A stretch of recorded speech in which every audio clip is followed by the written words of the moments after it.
എന്ത് സംഭവിക്കാം? സ്പെയിനോ അർജന്റീനയോ ആരായിരിക്കും?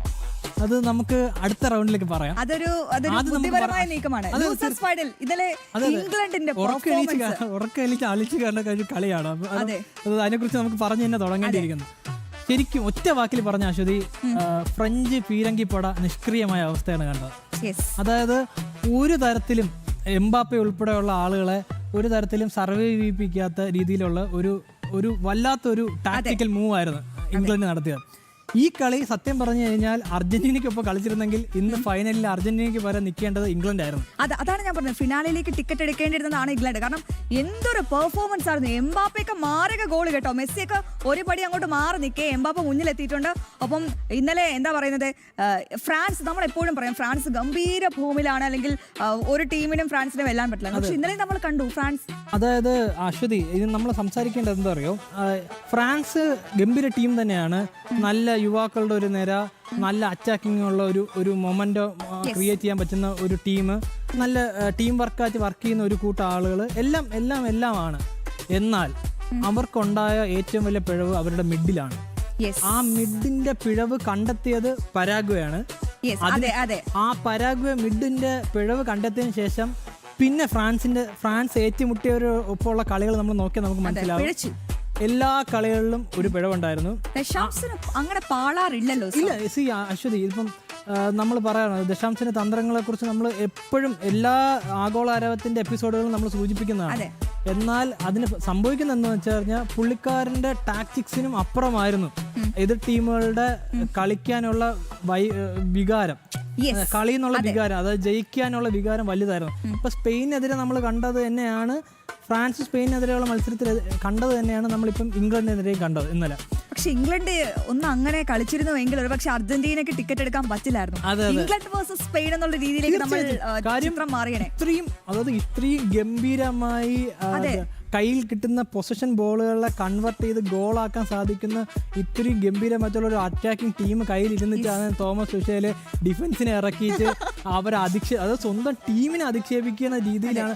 ഇപ്പം എൻ്റെ ഒരുപാട് സുഹൃത്തുക്കളുണ്ട് കേട്ടോ, ഇംഗ്ലീഷ് ഫാൻസ് ആയിട്ടുള്ള ഒരുപാട് സുഹൃത്തുക്കളുണ്ട്. അവര് ഇന്നലത്തെ കളിക്ക് ശേഷം രാത്രി 4 മണി തൊട്ട് 4-4:30 തൊട്ട് 6 മണി വരെ ഇതിനെക്കുറിച്ചായിരുന്നു ചർച്ച. നമ്മളൊരു ഗ്രൂപ്പിലുള്ള ചർച്ച. കാര്യം എന്നറിയോ, അതായത് ഇംഗ്ലീഷ് പടം ഇപ്പം മാഞ്ചസ്റ്റർ യുണൈറ്റഡിന്റെ കളി കണ്ട് വളർന്ന നമ്മളെ പോലെയുള്ള ആളുകൾക്ക് ഉണ്ടാകുന്ന സങ്കടം എന്ന് പറഞ്ഞാൽ നല്ലൊരു ടീമാണ് ഇംഗ്ലീഷ് പടക്കമുള്ള നല്ലൊരു ടീമാണ്. അത്രയും ശക്തിയുള്ളൊരു ടീമിനെ തുഷേൽ നേരെ രീതിയിൽ ഉപയോഗിച്ചില്ലെന്നാണ് നമുക്ക് കണ്ടറിയാൻ സാധിക്കുന്നത്. ആ സങ്കടം ഇന്നലെ ഗോൾ അടിച്ചതാണ്. തീർച്ചയായിട്ടും അതായത് ഇന്നലത്തെ കളി, അതായത് ഇന്ന് പുലർച്ചത്തെ കളി ഇംഗ്ലണ്ട് ജയിച്ചു, അവർക്ക് വെങ്കലം കിട്ടി എന്നുള്ളത് സന്തോഷത്തിനേക്കാൾ ഉപരി ഇന്ന് അവർ 6 ഗോൾ അടിച്ചപ്പോൾ ഉണ്ടായ ഭീകരമായ നിരാശയാണ് ഇംഗ്ലീഷ് ഫാൻസിനിടയിൽ ഉണ്ടായ. കാര്യം എന്നറിയോ, ഈ കളി ശരിക്കും ആവശ്യം ഉണ്ടായിരുന്നത് തൊട്ട് മുമ്പത്തെ സെമിയിലായിരുന്നു. അതാണ് ഒരുപക്ഷെ 2ാം സ്ഥാനമോ 1ാം സ്ഥാനമോ ഈ ലോകകപ്പ് തന്നെ പൊക്കാൻ കെൽപ്പുള്ള ഒരു ടീമാണ് 3ാം സ്ഥാനം നേടിയത്. പക്ഷെ എന്തൊരു ഫോം ആയിരുന്നു അശ്വത്. എനിക്ക് പറയുമ്പോൾ ഒരുപാട് ഒന്നിലേറെ കാര്യങ്ങൾ പറയാനുണ്ട്. ഇപ്പം ഇന്നലെ ഹാരി കെയ്ൻ കളിച്ചില്ലായിരുന്നു.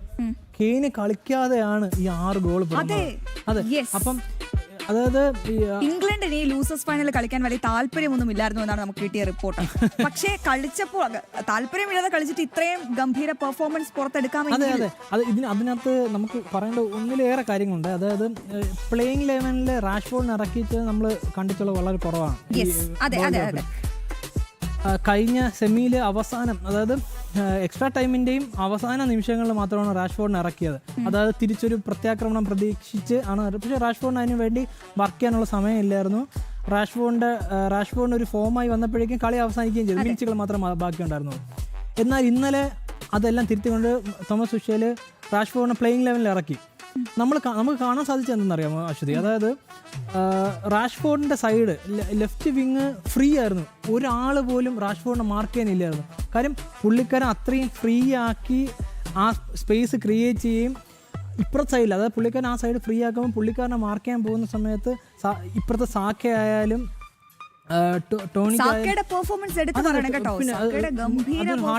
അതിനെക്കുറിച്ച് നമ്മൾ സൂചിപ്പിക്കണം. അതിനു മുമ്പ് നമുക്ക് ഇതിന്റെ ഫോർമേഷനെ കുറിച്ചൊന്ന് പറഞ്ഞിട്ട് അപ്പം റാഷ്ഫോർഡ്, ടോണി, സാക്ക ടോണിക്ക് സാക്കിക്കും വർക്ക് ചെയ്യാനുള്ള സ്പേസ് ആണ് റാഷ്ഫോർഡ് ആ തുടക്കത്തിൽ ക്രിയേറ്റ് ചെയ്തത്. ആ ക്രിയേഷൻ കാരണം ഉണ്ടായ ഗോളുകളാണ് പിന്നീട് നമുക്ക് സാക്കി ഇരട്ടി ഗോൾ നയിച്ചത്. അപ്പോൾ അത്തരത്തിൽ നമ്മൾ എന്താ പറയുക, നമുക്ക് ഒരേ സമയത്ത് നിരാശയും, അതായത് എന്തുകൊണ്ട് ഇവർ സെമിയിൽ ഇത് കളിച്ചില്ല എന്നുള്ള നിരാശയും ഒപ്പം ആ സങ്കടം തീർത്തു. അതായത് സത്യം പറഞ്ഞാൽ സെമിയിൽ തോറ്റതിന്റെ സങ്കടം അവര് ഫ്രാൻസിന് മേളിൽ തീർത്തു. നമ്മളിപ്പം അങ്ങാടി തോറ്റത് അമ്മയുടെ അടുത്ത് പറഞ്ഞ പോലെ, അതായത് അർജന്റീനയുടെ തോറ്റ പ്രതീക്ഷകളെല്ലാം അസ്ഥാനത്താക്കി കളഞ്ഞു കേട്ടോ. നമ്മൾ പിന്നീട് കണ്ട കളികളിലൊക്കെ ഒരുപക്ഷെ 2022 ആവർത്തിക്കുമോ എന്നൊക്കെ പലരും ചോദിച്ചിട്ടുണ്ട്. ഫ്രാൻസിന് എന്തുകൊണ്ടാണ്, എവിടെയാണ് ഫ്രാൻസിന് പിഴച്ചത് എന്നുള്ള ചോദ്യം നിലനിൽക്കുമ്പോഴും എംബാപ്പെ എന്നുള്ള താരത്തെ പറ്റി പറയാതിരിക്കാൻ പറ്റില്ല. കാരണം ഇപ്പൊ ഗോൾഡൻ ബൂട്ട് എടുക്കുക ഇന്ന് മെസ്സിക്ക് നിർണായകമാണ്. മെസ്സി സ്പെയിന് മുന്നിൽ, അല്ലെങ്കിൽ സ്പെയിൻ ഗോൾ വല മെസ്സിയെ രക്ഷിച്ചാൽ ഒരുപക്ഷെ മെസ്സി ഗോൾഡൻ ബൂട്ട് എടുക്കും. ഇല്ലെങ്കിൽ ഫ്രാൻസിന്റെ എംബാപ്പെ കിരീടം കിട്ടാതെ മടങ്ങി പോവുകയാണ് ഫ്രാൻസ്. അപ്പോൾ വിഷമം തീർക്കാൻ ഒരു ഗോൾഡൻ ബൂട്ട് എങ്കിലും എംബാപ്പെ എടുക്കുമോ എന്നാണ് നമ്മൾ കണ്ടറിയേണ്ടത് അല്ലേ. അതിന് ഗോൾഡൻ ബൂട്ടിനെ കുറിച്ച് പറയുമ്പം ഇപ്പം ഈ കളിയും റിഗ്ഡ് ആണെന്ന് പറയുന്ന ആളുകളുണ്ട്.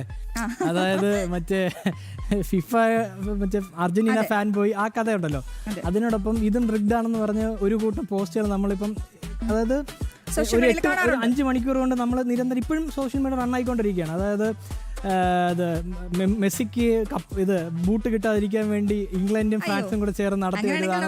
അതുകൊണ്ടാണ് 6-4 ഗോൾ ഗെയിം അവസാനിച്ചത്. 10 ഗോളാണ് ഒരു കളിയിൽ. അങ്ങനെ ജനറലി അങ്ങനെ വരാറ്. ഇപ്പൊ ഈ ഫിഫ തന്നെ നമുക്ക് പലപ്പോഴും ഈ ലൂസേഴ്സ് ഫൈനലിൽ ചരിത്രം പിറക്കാറുണ്ട് നമ്മള് പിന്നീട് നോക്കുവാണെങ്കിൽ.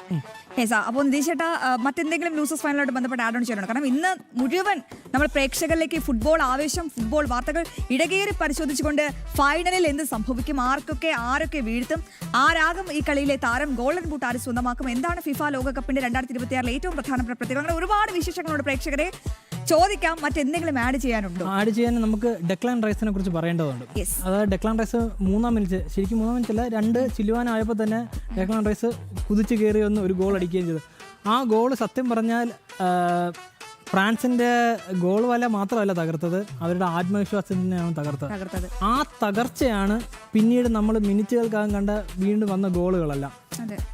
നമുക്ക് മനസ്സിലാക്കേണ്ടതെന്ന് പറഞ്ഞാൽ, ഇപ്പം ഡെക്ലാൻ റൈസ് സത്യം പറഞ്ഞാൽ ആ ഗോളിന് പുറമെ, അതായത് ഇന്നലെ മെസ്സിയെ ക്ലോസ് ഡൗൺ ചെയ്ത് പൂട്ടുന്നതായാലും ഈ ഒരു അസിസ്റ്റ് ഉണ്ട് പുള്ളിക്കാരന്, റൈസിന് വേണ്ടി ഒരു അസിസ്റ്റ് ഉണ്ടായിരുന്നു, സോറി സാക്കിക്ക് വേണ്ടി ഒരു അസിസ്റ്റ് ഉണ്ടായിരുന്നു. സോ അങ്ങനെ ഇന്നലത്തെ കളിയിൽ നിറഞ്ഞാടിയ ഒരു വ്യക്തിയായിരുന്നു റൈസ്. അത് മിഡ്ഫീൽഡ് സമ്പൂർണ്ണ ആധിപത്യം.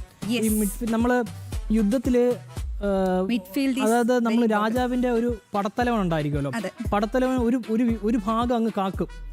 രാജാവിന് ഒരു ലക്ഷ്യം ഉണ്ടായിരിക്കും, അടുത്ത രാജാവിനെ കൊല്ലുക എന്നുള്ളത് മാത്രമായിരിക്കും. പക്ഷെ ഒരു ഭാഗം കാക്കുക എന്ന് പറയുന്നത്, അതായത് സ്വന്തം ആർമി നഷ്ടപ്പെടാതെ, സ്വയമായി ചാകാതെ ഒരു ഭാഗം കാക്കുക എന്ന് പറയുന്നത്, അതാണ് ഇന്ന് ഡെക്ലാൻ റൈസ് ചെയ്തതെന്ന് വെച്ചാൽ എനിക്ക് കാണാൻ പറ്റും.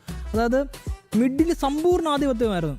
അത് 1-ാം പകുതിയിലായാലും 2-ാം പകുതിയിൽ തുടർച്ച 9 മിനിറ്റിനകത്ത് 2 ഗോൾ അടിച്ചു ഫ്രാൻസ്, അടിച്ചു.